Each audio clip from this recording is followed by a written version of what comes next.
Buenos días a todas y todos. Permítanme presentarme. Su servidor, Marco Antonio Muñoz. Muchas gracias por haberme invitado al ciclo de conferencias virtuales específicamente para la licenciatura en Sociología. Si bien soy sociólogo de formación básica, bueno, pues también, como comentaron, estudié allá en Cuautla, Morelos, el doctorado en Ciencias Sociales y hoy permítanme explicar brevemente. Esta es una charla pues informal, se podría decir así. No vamos a entrar a detalles técnicos. Más bien el propósito de esta presentación tiene que ver con acercar el tema de los datos abiertos a los estudiantes de sociología. Seguramente algunos ya los conocen, otros probablemente los han manejado, pero quien no los conoce, quien no ha escuchado sobre ellos o quien no ha utilizado los insumos o los resultados de datos que no son literal estadísticas. La estadística sería otro proceso de la minería de datos. Pues entonces puede ser interesante la manipulación de este tipo de productos, que ojo, en la presentación lo que vamos a explicar es que no son solamente de gobierno, también se generan a partir de las organizaciones no gubernamentales, asociaciones civiles y de las empresas. Bueno, entonces básicamente vamos a hablar de datos abiertos para ciencias sociales y su servidor, Marco Antonio Muñoz Madrid, actualmente académico en la Universidad Veracruzana. Voy a explicar algunos datos generales, ¿no? En primer lugar, bueno, pues vamos a resolver la pregunta de qué son los datos abiertos. Diferente literatura va a explicar que esto tiene que ver con un elemento contemporáneo, actual, a partir de una revolución de los datos, ¿no? Si bien históricamente a partir básicamente de la Segunda Guerra Mundial, es que se empieza la generación de microdatos más complejos, de datos también de tipo espaciales, háblese geográficos o cartográficos. También tenemos el desarrollo históricamente de diversas bases o tablas de datos que han servido generalmente con los propósitos de los censos de población y de vivienda. En el caso mexicano, pues tenemos también esta característica del Censo Población 2020, el más reciente, que fue presentado hasta marzo del 2021. Sin mencionar también, mencionar también que a pesar de que el censo se realiza cada 10 años, se realiza también un muestreo que le llaman intercensal cada 5, es decir, si en el caso mexicano en el 2010 el anterior censo completo no fue un muestreo, en el 2020 10 años tenemos el siguiente censo, pero en medio en el 2015 tenemos el intercensal que nos permite medir entre dos puntos de la línea del tiempo, 2010 y 2020, un punto medio 2015. Bueno, la generación de esos datos a partir de diversas encuestas y por la técnica de la entrevista son recolectados y generalmente terminan en diversas bases de datos que si ustedes entran a las páginas del INEGI pueden, generalmente el usuario descarga el producto que es la transformación de esos datos, es decir, ya los resultados o los informes estadísticos. Sin embargo, también es posible descargar las filas de datos que representan cada una de las encuestas, ¿no? A este tipo de producto el INEGI le ha determinado tabulados y o microdatos, dependiendo la característica de lo que se quiera descargar o su nivel de referencia geográfico. Pero bueno, eh, los datos abiertos son en este momento una revolución de datos, ¿no? Algunos autores lo manifiestan como una explosión de diversos datos y generalmente uno piensa en la palabra, asocia la palabra datos con elementos de tipo cuantitativo.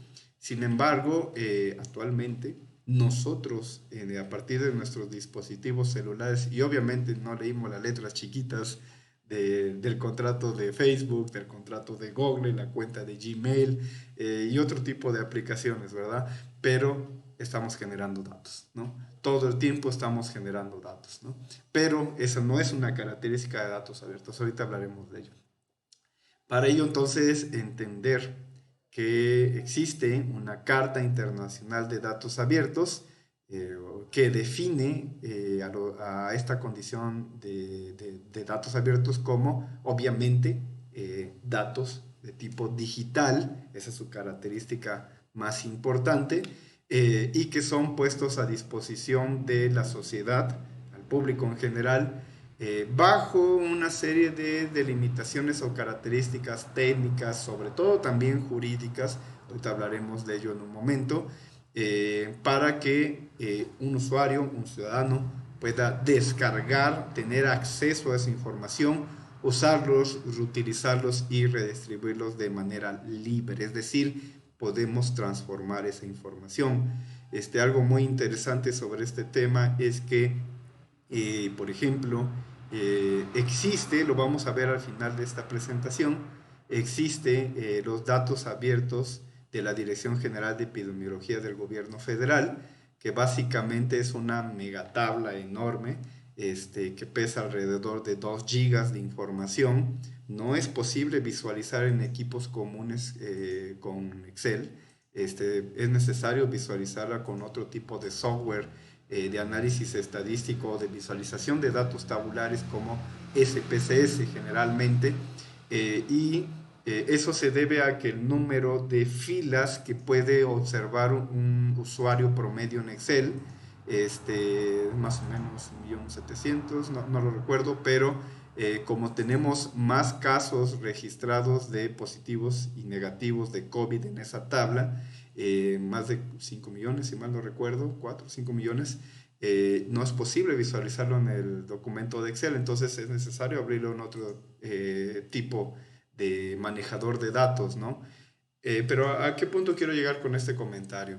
Que se le llama dato abierto a los datos de COVID, no aparecen los datos personales, el nombre de la persona y dónde vive, pero se aparece de manera individual una fila, ¿no?, de los datos que representan a una persona y aparece la variable de hombre, mujer, el tipo de enfermedades que tiene en ese momento, si salió positivo o negativo en la prueba de COVID, si fue internado, obviamente en qué estado vive, en qué municipio vive, en qué estado está la unidad que lo atendió, las mentadas SUSMER, etcétera. Y un ciudadano, incluso ustedes lo vamos a ver más adelante, pueden descargar esa información.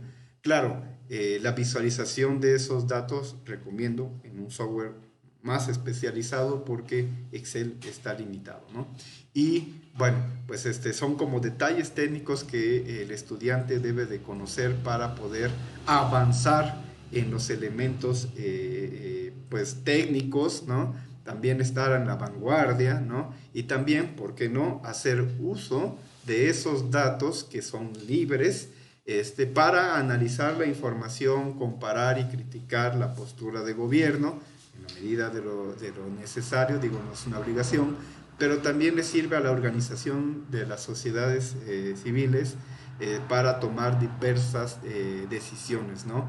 Como lo es el caso de los feminicidios, ¿no? No lo traje, pero está también disponible como dato abierto la base de datos de incidentes delictivos del Secretariado Ejecutivo de Gobierno Federal, y aparecen todos los delitos, pero ojo, y esta es una objeción que oigo venir enseguida, está la lista negra, en el sentido de que no todos los delitos están representados en ese documento, pero sí solamente aquellos que fueron reportados, ¿no?, y que tiene estadísticas el gobierno federal. Si bien, aunque esa tabla, que por cierto se puede manipular fácilmente en Excel, si bien esa tabla, ¿no?, reúne todos los elementos de los incidentes delictivos, por lo menos nos da una tendencia, porque incluso aún aparece la categoría aborto y, obviamente un tema más delicado, aparece el tema de la violencia familiar, aparece también el feminicidio, etcétera, ¿no? Entonces, como categoría literal que ustedes pueden cuantificar. Entonces, los datos abiertos tienen que ver con la forma en que algunas instancias, en este caso instituciones de gobierno, háblese como un ejemplo, no es el único, disponen información a partir de una serie de características técnicas, pero también de tipo jurídicas. Es muy importante mencionar lo jurídico, ¿no? Porque en el caso mexicano existe la protección de los datos personales, o de una región, oigan, en Tepito venden los datos del INE. Pues sí, se filtraron de alguna forma. Las instituciones tienen que buscar mejores herramientas, no solamente jurídicas, sino también tecnológicas para evitar que eso suceda. En fin, pero por ejemplo, en los datos abiertos de epidemiología acerca de COVID no aparece el nombre, ¿no? Aparece un dígito identificador del ciudadano, pero no aparecen sus datos personales. Entonces, los datos abiertos tienen una función, ¿no? Que puedan transmitir, criticar, posicionar y sobre todo también comprender el escenario de algún fenómeno o dimensión de las características de la realidad social. Oigo otra objeción, si bien no son completamente la realidad, son datos que se disponen y eso evitan en menor o mayor medida ir a campo a recolectar información mediante encuestas, ¿no? Que si bien en la pandemia ha sido más complicado, se ha utilizado más bien las encuestas digitales a partir de, por ejemplo, formularios de Google, enviarlos por WhatsApp, o también las reuniones digitales como por ejemplo en Meet, Zoom, Teams, etc. Y se utilizan estrategias más, es decir, más eficientes en términos de datos cualitativos como lo son los focus groups, ¿no? Pero ustedes pueden disponer de estos tipos de datos abiertos para generar información. Dicho eso, entonces hay que comprender que los datos abiertos no es un uso, o más bien no es la generación exclusiva de gobierno. Generalmente se utiliza esa forma y generalmente esto permite hablar de gobiernos abiertos, pero esta no es la finalidad de esta presentación, o de gobiernos electrónicos, no es esta la presentación, sino más bien estoy tratando de exhortar a los estudiantes a conocer este tipo de productos que ya están disponibles, ¿no? Así, por ejemplo, eh, enfatizar que no son exclusivamente de gobierno, lo mencioné hace un momento, y también mencionar que existen iniciativas muy diversas de datos abiertos, ¿no? Por ejemplo, recuerdo, no sé si ya está disponible también el documento Excel, pero había un mapa de la localización de los feminicidios en el país. Un trabajo bastante interesante porque se le agregó la información, si mal no recuerdo, de algunas variables sociodemográficas de la víctima, pero era un documento, perdón, era una presentación muy didáctica y sencilla a partir de Google Maps. Entonces cualquier usuario lo podría ver, ¿no? Pero bueno, eso va a generar más información poco a poco en la línea del tiempo. Obviamente, mientras más compleja, las necesidades de cómo presentarlas cambian, ¿no? Generalmente, pensar que los datos abiertos sí analizan datos gubernamentales, ¿no? Es decir, sí es posible a partir de los datos abiertos analizar los datos gubernamentales. Un ejemplo general que tiene que ver con esta característica es las solicitudes de acceso a la información pública al gobierno, en qué se gasta el gobierno nuestros recursos, ¿no? Los impuestos también, y esto tiene que ver mucho con la accountability beberiana, también tiene mucho que ver con conceptos más recientes de sociología fiscal, y bueno, y no tan recientes también, que son mención de la transparencia, la rendición de cuentas, la gubernamentalidad, etcétera, ¿no? Y en ese sentido, avanzando en nuestra exposición, existen algunas excepciones. Por ejemplo, eh, los datos abiertos deben ser considerados también como un llamado a los gobiernos en los tres niveles, el caso mexicano, a ser proactivos y que actualicen y publiquen también los datos en tiempo real.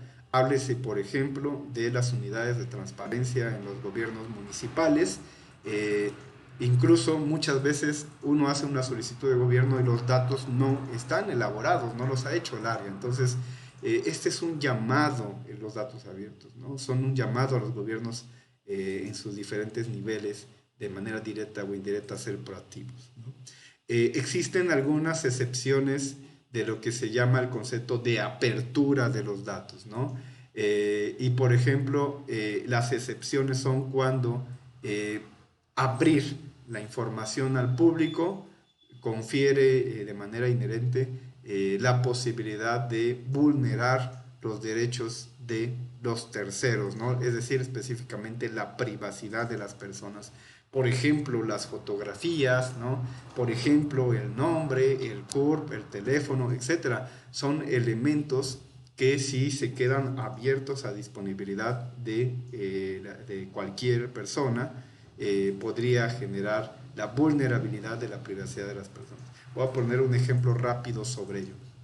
Porque es un problema de seguridad subir la información de los contribuyentes o, por ejemplo, de los contribuyentes del impuesto predial. El impuesto predial es un impuesto mobiliario, ¿no?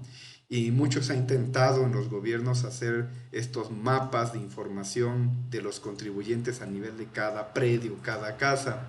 El problema es que si uno sube esa información a la web y se visualiza la vivienda, el costo de la vivienda y el nombre de la persona, podemos hacer vulnerables a los ciudadanos a efectos de tipo delictivo, háblese por ejemplo secuestro, ¿no?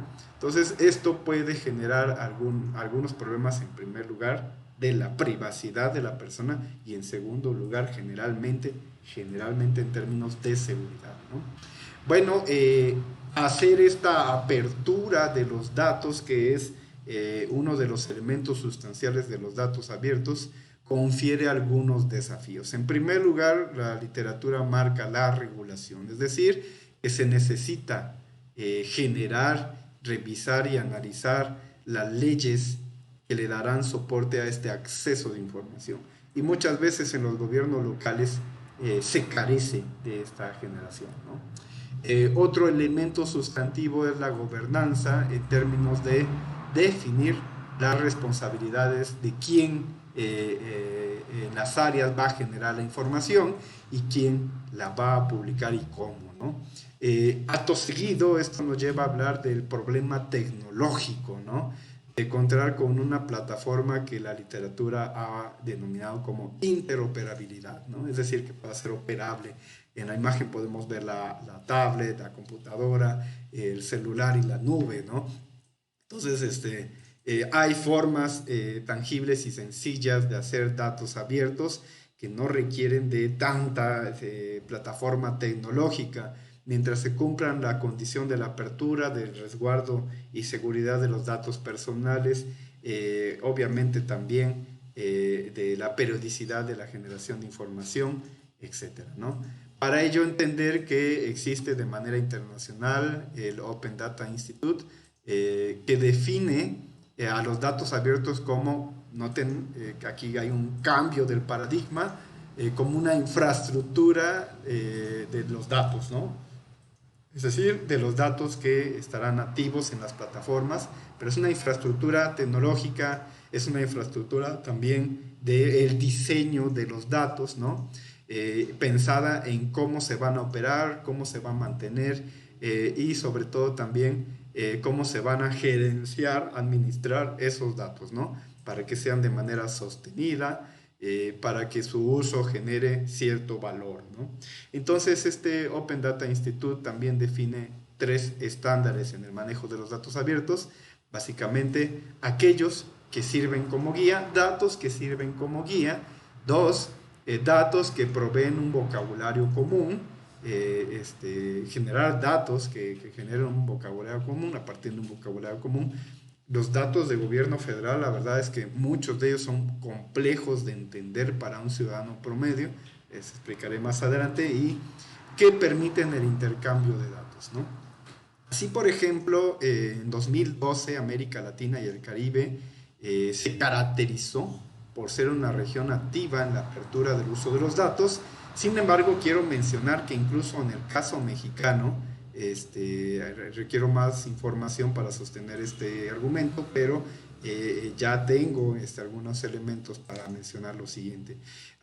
Bueno, en el 2012 sí avanzó, pero durante la pandemia, sobre todo en el primer año, la información acerca, por ejemplo, de los registros civiles en el estado de Veracruz, háblese específicamente del estado de Veracruz, muchos medios de comunicación que solicitaron datos de registro civil acerca de las personas que estaban falleciendo por COVID, el número que se arrojó como frecuencia era muy pequeño, ni siquiera se podía comparar con lo que la Secretaría de Salud manejaba, ¿no? Entonces, hay elementos también técnicos o de circunstancias de coyuntura como las pandemias o las guerras que limitan de alguna forma la efectividad de la generación de los datos abiertos. Sin embargo, los datos abiertos de gobierno federal de COVID se mantienen actualizados casi cada 2 días. Veremos un ejercicio, ¿no? Entonces, en América Latina y el Caribe en el 2012 empezó a generarse una tendencia muy clara y con esto en consecuencia de los gobiernos abiertos, del e-gobierno, ¿no? Eso nos da la posibilidad de hablar de las políticas públicas en materia de ciencias sociales, sociología, ¿no? Entonces, ¿qué beneficios otorga a la ciudadanía un gobierno abierto a partir de los datos abiertos? Pues generalmente una de las mejores atribuciones son la eficiencia del gasto en términos de vigilar desde la ciudadanía a los gobiernos en términos de un gasto eficiente, ¿no? Esto reduce, entre comillas, la posibilidad o en menor medida o mayor medida la posibilidad de la corrupción, ¿no? Otro elemento que sirve a la ciudadanía el uso de los datos abiertos y en consecuencia en este tema el gobierno abierto son mejores políticas públicas, es decir, al tener la posibilidad de incorporar las opiniones, quejas y propuestas de la ciudadanía a las autoridades, ¿no? Bueno, generalmente son como los elementos más importantes y en ese sentido, cuando pensamos en ciencias sociales a partir de este tema de datos abiertos y de gobierno abierto, estamos pensando en políticas que son resultado de procesos de tipo participativos, ¿no?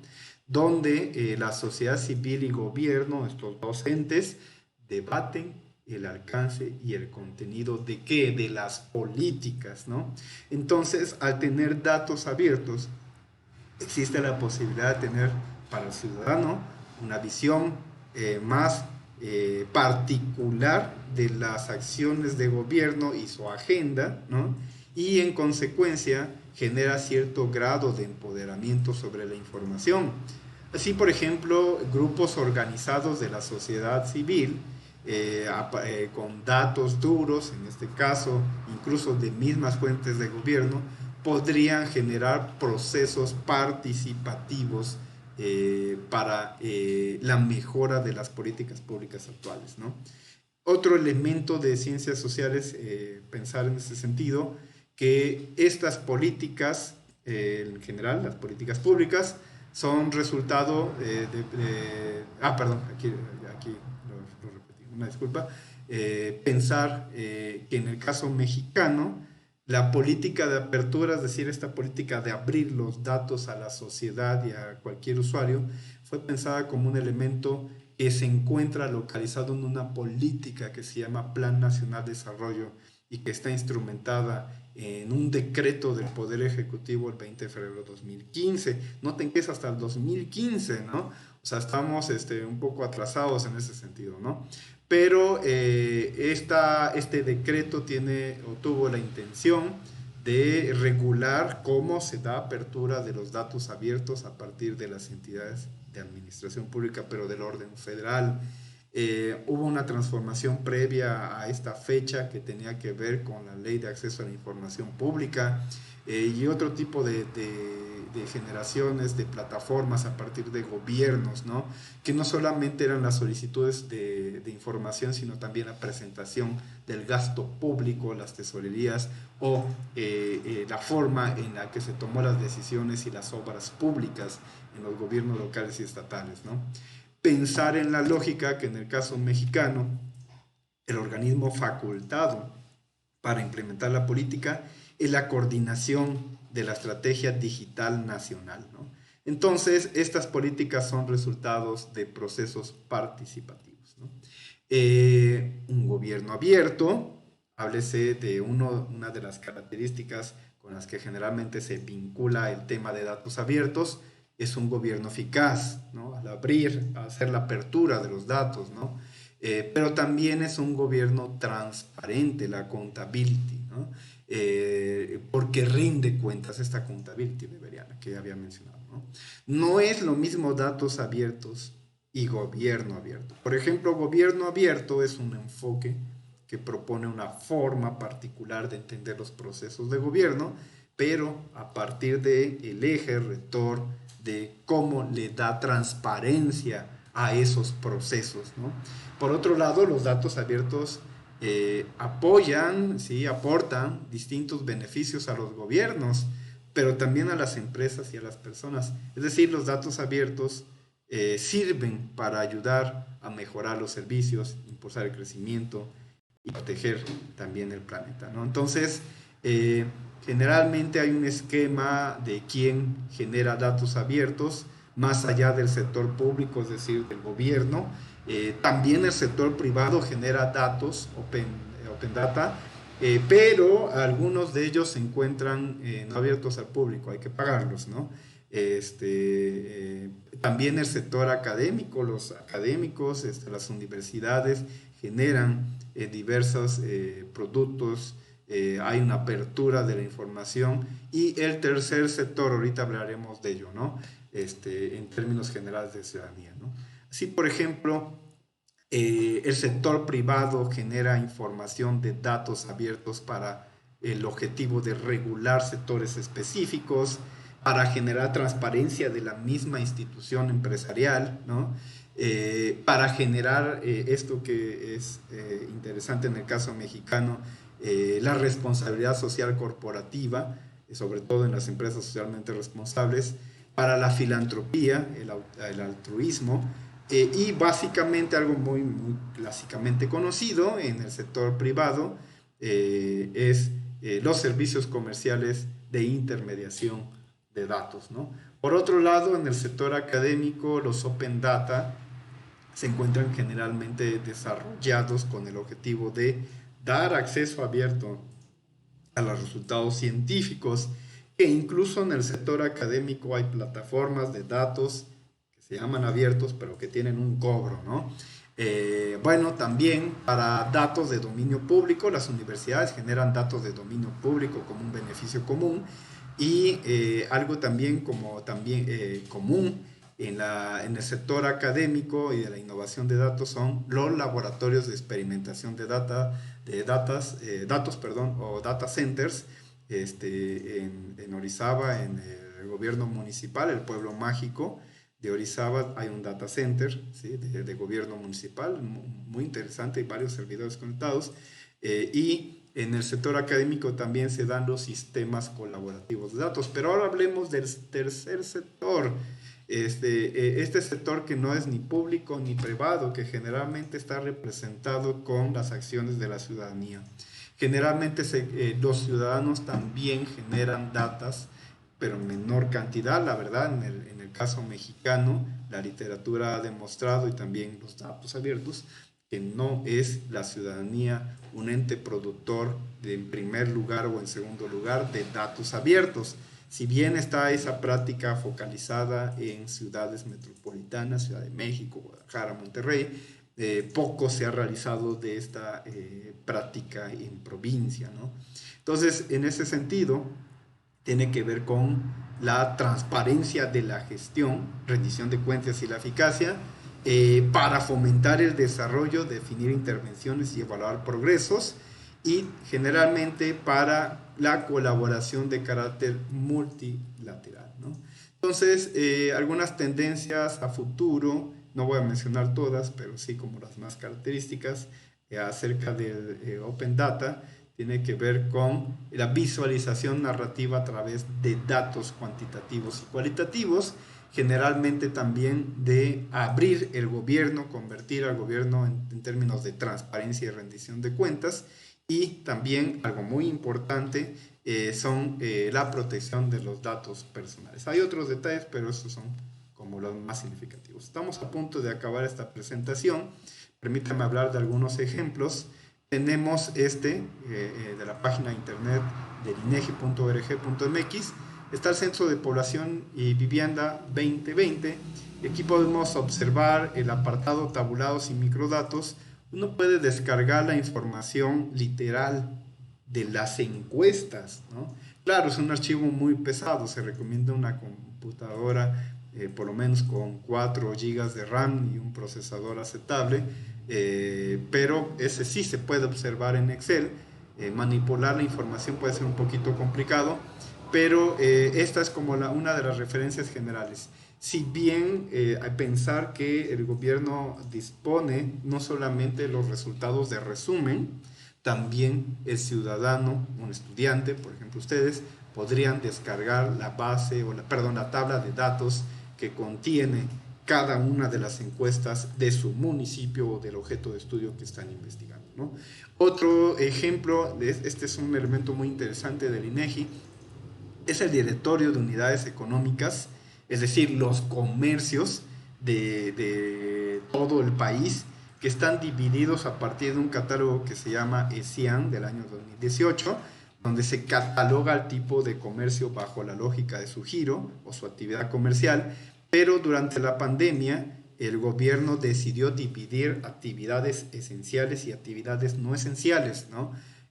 Obviamente que el sustento normativo a nivel nacional de estas características y estrategias de COVID y otro tipo de enfermedades están basadas en la Ley General de Salud, ¿no? Pero en ese sentido tenemos la información tabular, Excel, ¿no? Y cartográfica, files, etcétera, de los comercios, y esta información está actualizada hasta noviembre del 2021. La siguiente actualización probablemente sea abril 2022, ¿no? Otro ejemplo, ustedes pueden hacer este ejercicio, pueden entrar a la Plataforma Nacional de Transparencia y entonces hacer la gestión de los datos, ¿no? de este tipo de solicitudes comunes. Es muy sencillo, les va a llevar 3 minutos, 5 minutos, la verdad es muy, muy práctico, y el resultado es que se les entrega por correo la solicitud o en la plataforma el resultado de lo que pidieron alguna instancia de gobierno, ¿no? Otro ejemplo, este es muy interesante, yo creo que para la carrera es muy importante saber dónde conseguir información de las enfermedades de la población. Si bien en la página del INEGI podemos encontrar los anuarios y otro tipo de datos, también la Secretaría de Salud tiene a su disposición esta página donde pueden encontrar los egresos hospitalarios, ¿no? Y vienen de diferentes años, pero también están diferentes enfermedades de la población. Son más de 4.400 enfermedades catalogadas por el gobierno federal. Obviamente hay enfermedades muy complejas, ¿verdad? Pero estos datos abiertos del gobierno federal permiten comprender, criticar, analizar y tomar decisiones, empoderar a los ciudadanos, al investigador o al estudiante, ¿no? Algo más clásico, que es un ejercicio ciudadano también de participación y de democracia, son los mentados PREP, los programas de resultados electorales preliminares. Oigo venir una objeción ante ello. Oiga, pero es que luego hay fallas, sí, como en todo, ¿no? Pero estos datos, la capacidad técnica que se debe de tener para que esto funcione casi en tiempo real es muy compleja, ¿no? Antes se tenía que esperar días o semanas para los resultados preliminares.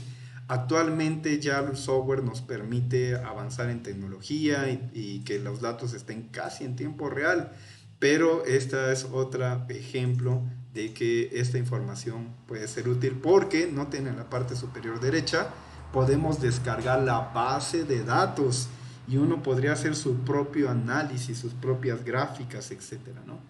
Y este es el que les había comentado. Noten que está actualizado a la fecha del día de ayer. Son los datos de COVID de la página de datos abiertos de Dirección General de Epidemiología del Gobierno Federal. Y ustedes pueden descargar las bases de datos que están actualizados hasta la fecha de ayer, es el corte. Noten 27 de enero. Trae el descriptor de las variables para que uno lo pueda entender. Sin embargo, el archivo es muy pesado, pesa más de 2 gigas, entonces es compleja su visualización en Excel, no se puede ver, se tendría que analizar a partir de otro software, ¿no? Este es un ejemplo que traigo a esta exposición. Es una solicitud de su servidor al C4 de Fortin. El C4, hay diferentes tipos de C, pero son los centros de control y vigilancia de seguridad pública, y en este caso solicité mediante plataforma la información de los delitos. Una ventaja de tener esta información es que se hace transparente las llamadas que se hicieron al C4. De forma interesante les comento que esta información desde mi punto de vista tiene más detalle que los datos del Secretariado Ejecutivo de Gobierno Federal, porque aquí son las llamadas, ¿no? Incluso solicité que me agregaran, obviamente, el municipio, un periodo de la línea del tiempo, un corte con su fecha, y en esta ocasión sí tuvieron a bien darme el nombre de la colonia, lo cual esto permite tomar decisiones estratégicas acerca de cuáles son los tipos de delitos más frecuentes en el municipio tal y analizar la información para tomar decisiones, ¿no? Finalmente, también está, por ejemplo, en el caso de Veracruz, un sistema de consultas de obras y acciones municipales que tiene el objetivo de transparentar el gasto público a cada uno de los municipios por año, por tipo de obra y por acción municipal. E incluso la plataforma tiene, podemos observar un mapa de la ubicación de ese gasto, ¿no? Tiene algunas variables cualitativas, pero es muy útil para saber cómo se está gastando. Finalmente, este es un trabajo reciente que hice para el gobierno municipal de Córdoba. Lo que estamos viendo en este mapa, esos puntitos negros son baches, baches en la ciudad, ¿sí? Y básicamente ahí tenemos el link de la página, se llama visualizadordebaches.cordoba.gov.mx, y simplemente se recogió un campo, evidencias fotográficas de los baches, banquetas rotas, luminarias que no funcionan, todos los elementos en campo que deben ser mejorados en la administración pública. Es que este año empezó una nueva administración pública en Veracruz, en los gobiernos locales, y entonces esto sirve para dos caras, tanto para el director de obras públicas que tiene que diseñar la planeación de sus acciones, es decir, por dónde voy a empezar a trabajar, y tanto para el ciudadano para reportar los elementos, ¿no?, que deben ser mejorados afuera de su casa. Claro, tenemos evidencia de un momento de la línea del tiempo, como un corte, pero si se vuelve a hacer el estudio y se actualiza en unos 6 meses o en un año o 4 años, y los baches siguen siendo en la misma posición geográfica y es el mismo hoyo, pues significa entonces que no está ejecutándose adecuadamente las estrategias de gobierno local, ¿no? Entonces es una forma también de hacer abierto la participación ciudadana con quejas a partir de datos y de evidencias, ¿no? Bueno, pues por mi parte es todo. La finalidad de esta presentación era dar acceso a los estudiantes de la licenciatura en Sociología en Cuautla, Morelos, para que conozcan estos elementos de el uso que se le puede dar tanto en investigación académica, estudiantil, pero también ya en el ámbito laboral.